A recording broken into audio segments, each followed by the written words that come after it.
ام المومنین سیدہ عائشہ رضی اللہ تعالی عنہا فرماتی ہیں کہ حضرت خولہ بنت حکیم مجھے ملنے آئیں۔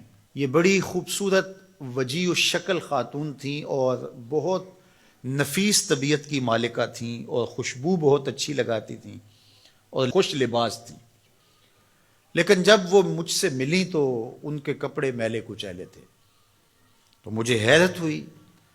تو میں نے کہا کہ یہ کیا میں دیکھ رہی ہوں؟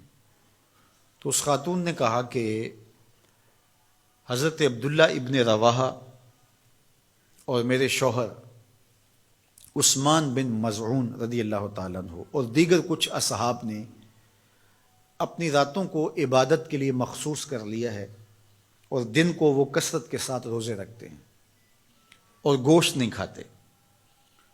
تو میں بھی پھر ذرا اپنے آپ کو اس طرح سے آراستہ نہیں رکھتی کہ ان کا جو ذوق عبادت ہے اس میں میرا لباس مخل نہ ہو اور ان کی توجہ میری طرف مبذول نہ ہو۔ ان کا ایک شوق ہے تو اس شوق میں لگے رہیں۔ ام المومنین نے ان کے جانے کے بعد یہ بات حضور علیہ السلام کو بتائی کہ خولہ آئی تھیں اور انہوں نے یہ کہانی سنائی ہے۔ اسی وقت حضور ان صحابہ کے لیے نکلے، وہ جہاں بیٹھے تھے حضور وہاں جا پہنچے، اور حضور اتنی جلدی میں تھے کہ حضور نے اپنے جوتے بائیں ہاتھ کی شہادت والی انگلی میں پکڑ لیے، اور حضور وہاں جب پہنچے تو فرمایا تمہارا کیا معاملہ ہے؟ تو انہوں نے کہا جی ہم رات قیام کرتے ہیں، دن کو روزے سے ہوتے ہیں، گوشت نہیں کھاتے، اس میں ہم خیر کے طالب ہیں۔ تو آقا کریم علیہ السلام نے ارشاد فرمایا کہ تم رات کو قیام بھی کیا کرو اور رات کو سویا بھی کرو، روزہ بھی رکھا کرو اور افطار بھی کیا کرو، کسی دن رکھ لیا کسی دن چھوڑ دیا، اور اسی طرح جو کھانے پینے کے معاملات تھے تو اس میں بھی حضور نے ہدایت فرمائی۔ فرمایا کہ میرے رب نے مجھے سہل دین دیا ہے، یہ آسان دین ہے، یہ مشکل نہیں ہے۔ تو حضور نے فوراً جا کے اس چیز کی، اس امر کی تردید کی کہ یہ کوئی بات نہیں ہے کہ تم اپنے آپ کو مشقت میں ڈالو۔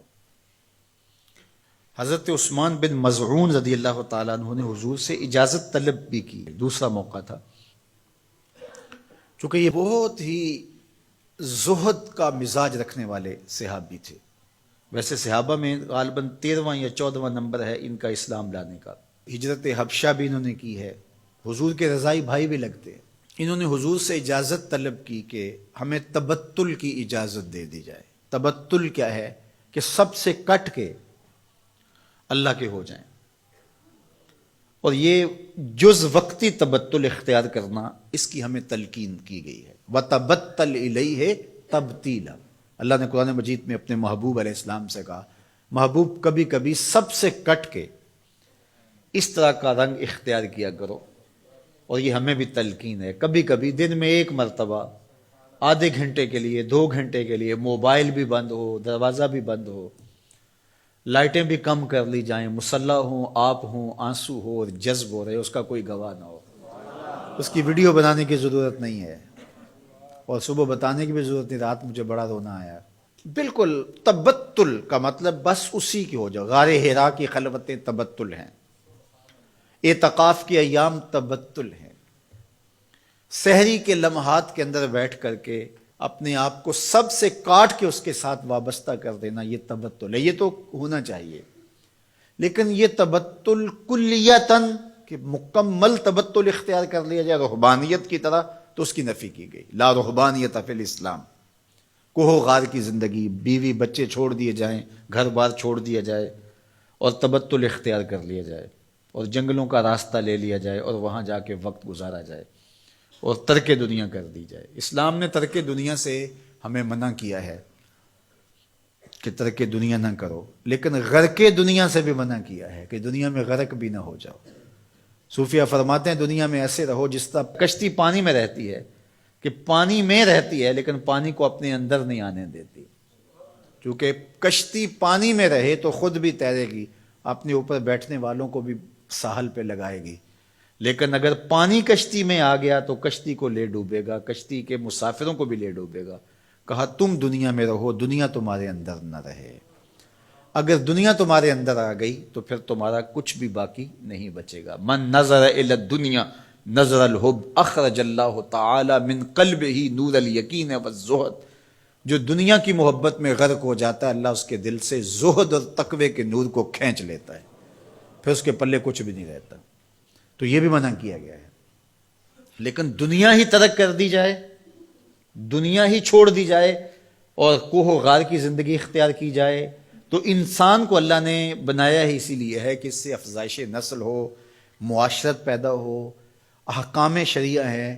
جمعۃ المبارک فرض کیا گیا ہے سوائے مسافر کے اور مریض کے اور عورتوں کے، تو یہ اجتماع اسی لیے کیا گیا ہے۔ حج فرض کیا گیا، اجتماع ہے۔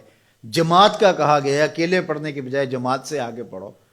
تو یہ تو سالے معاشرے کے قیام کے لیے ساری چیزیں ہیں، تو تبتل سے منع کر دیا گیا۔